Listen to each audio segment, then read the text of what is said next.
Bonjour à tous et bienvenue pour cette nouvelle pastille des commissaires de course. Aujourd'hui, je vais me focaliser sur les jeunes Français à découvrir lors de la saison 2024. Ces Français qui rejoignent le World Tour ou la Pro Team et qui évoluaient au max en division Conti, voire chez les élites ou les juniors suivant les situations. Donc, j'ai choisi 7 noms, c'est 7 coureurs qui me paraissent en mesure de briller la saison prochaine. Alors, je ne parle pas de remporter 15 courses dans la saison, mais de s'illustrer et de faire parler d'eux. Donc, on va commencer, si vous le voulez bien, par Paul Magnier. Paul Magnier, pour ceux qui suivent les juniors, vous le connaissez déjà depuis quelques saisons, puisqu'il a brillé dans la catégorie U19. Paul Magnier, je pense qu'il a un profil de sprinter puncher, même si c'est difficile de cataloguer les coureurs lorsqu'ils sont si jeunes. Mais voilà, il passe très bien les bosses, il va vite au sprint, donc c'est pour moi un petit peu à l'image d'un Julien Alaphilippe, un coureur qui est en capacité chez les pros, vu le talent qu'il a, en plus de gagner un paquet de courses. On verra ce qu'il en est en 2024, car il y aura de la concurrence au sein de la Quick Step. La Quick Step a signé pas mal de jeunes, dont un autre tricolore, Antoine Huby, mais il y a aussi quelques pépites comme Lamperti ou Gelders, etc. Et donc, il y aura fort à faire, surtout face à une concurrence interne. Mais quoi qu'il en soit, Paul Magnier, il sort d'une très belle année U23 avec une troisième place obtenue lors du championnat d'Europe Espoir. On a vu chez les pros qu'il était déjà capable de briller, top 20 autour de Grande-Bretagne, top 20 autour du Limousin. Donc c'est un coureur qui est très intéressant, qui sera à suivre et on verra jusqu'où sa saison 2024 peut le mener. Ensuite, j'ai décidé de me focaliser sur Eddie Le Huitouze. Eddie Le Huitouze, ça fait un petit moment, enfin un petit moment, ça fait pas non plus 10 ans, mais ça fait quelques temps qu'il attend, je pense, avec impatience le passage chez les pros. Ce sera le cas l'an prochain. Il va logiquement rejoindre la Groupama FDJ. Il faisait partie de la Conti, donc c'est un peu une suite logique, on va dire. Eddie Le Huitouze, pour ceux qui ne le connaissent pas, c'est un excellent roudeur. D'ailleurs, il est champion de France U23 de la discipline cette saison.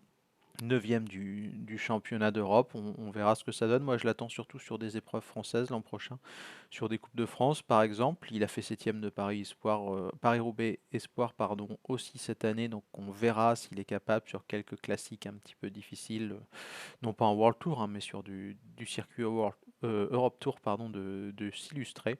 Donc voilà, je pense que c'est un coureur qui sera là essentiellement l'an prochain pour progresser et on verra bien ce que ça donne. On va passer, si vous le voulez bien, désormais aux deux recrues de la Total Energy, Thomas Gachignard et Jordan Jegat. On va commencer avec Thomas. Thomas qui était courtisé par d'autres équipes aussi, ça s'est pas forcément concrétisé, donc il va rejoindre la Total Energy, la division Pro Team.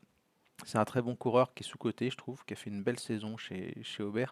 11e du Tour du Limousin, 19e de la Route d'Occitanie, 4e de la Ronde de l'Oise, 9e du Trobroléon. Donc en plus c'est intéressant parce qu'on le voit dans des profils de course un petit peu différent, que ce soit sur des courses un petit peu comme le Trobro ou le Grand Prix de Denain, où c'est plus pour les coureurs de classique, ou un Tour du Limousin qui est un petit peu plus punchy, voire un Tour de l'Ain où il se défend pas trop mal finalement sur une épreuve assez montagneuse. Donc je pense que 2024 sera une année avant tout d'apprentissage pour Thomas Gachignard, mais comme l'effectif de la Total Energy n'est pas non plus le plus conséquent du monde, j'ai envie de dire, comme il n'y aura que 20 coureurs et qu'il n'y a pas une densité de fou, je pense qu'il aura des opportunités sur des épreuves du calendrier Europe Tour.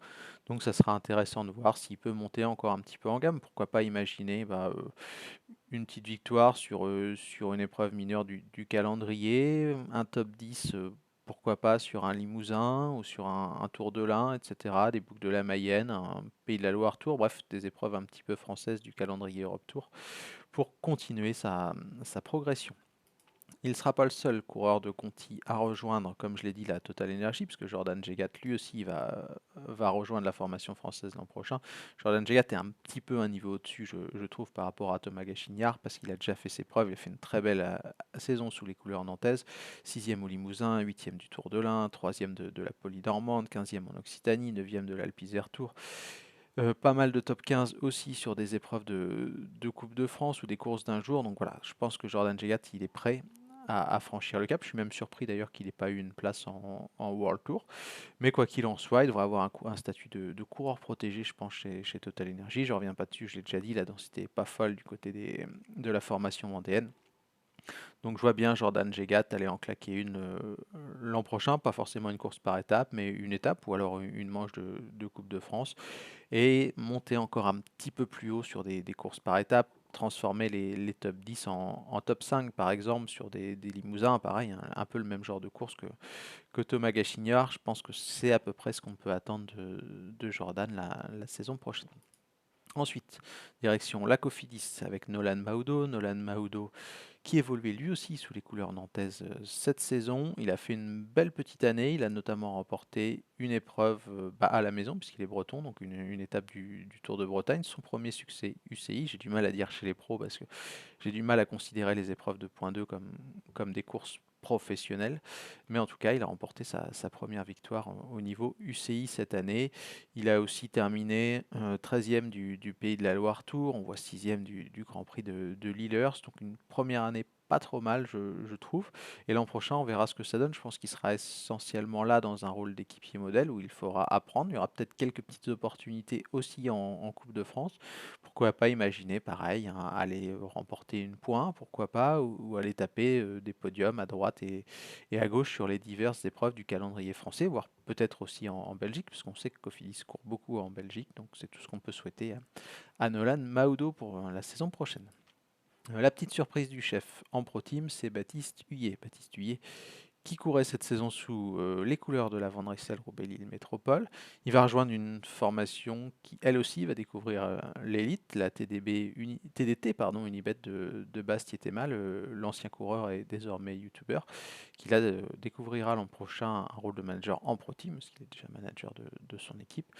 Donc tout sera un petit peu nouveau pour son équipe, tout sera un petit peu nouveau pour Baptiste Huillet aussi à ce niveau-là. Donc on verra bien ce que ça donne. Moi j'ai bien aimé sa saison 2023, vice-champion de France amateur notamment, mais aussi quelques places d'honneur, hein, comme sur le Tour de l'Inde, des victoires sur des courses élites. Je ne pense pas qu'il soit encore au niveau des autres coureurs que j'ai présentés. Aussi parce qu'il n'a pas forcément eu beaucoup d'opportunités de courir chez les pros avec la Van Rysel Roubaix-Lille Métropole, donc on verra bien ce que ça donne. Il a eu un calendrier essentiellement élite en 2023, donc il y aura forcément de l'apprentissage à faire, de l'expérience à apprendre, de la caisse aussi à prendre, et on verra ce que ça donne pour Baptiste la saison prochaine, bien entendu. Enfin, pour finir notre petite série, Antoine Huby.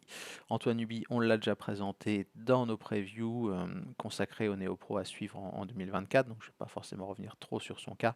Je vous l'avais déjà dit, il a gagné la course de la paix, qui est une des épreuves de référence chez les U23 au niveau du calendrier international, également deuxième de la Flèche du Sud, deuxième de Liège-Bastogne-Liège Espoir, donc il arrive quand même, je trouve, avec un statut chez Soudal Quickstep. Seul problème, c'est qu'il aura à faire face à une forte concurrence interne, non pas au niveau des grands noms, parce qu'on le sait tous, hein, depuis quelques années, l'effectif de la Quick-Step baisse un petit peu en gamme, mais il y a eu des grosses signatures chez les jeunes, donc forcément il y aura une forte concurrence à ces niveaux-là, à lui de s'illustrer, d'essayer de grimper dans les hiérarchies pour essayer d'obtenir rapidement un statut et pourquoi pas commencer à s'illustrer. Moi, Antoine Huby, je le vois bien gagner une course pro, j'ai envie de dire, la saison prochaine. Donc on verra bien ce qu'il en est. Voilà, j'avais envie de vous présenter 7 petits noms comme ça pour vous permettre de suivre encore une fois au mieux la saison 2024. J'espère que ça vous a plu. Je vous souhaite de très belles fêtes de fin d'année et on se dit à très bientôt. Ciao.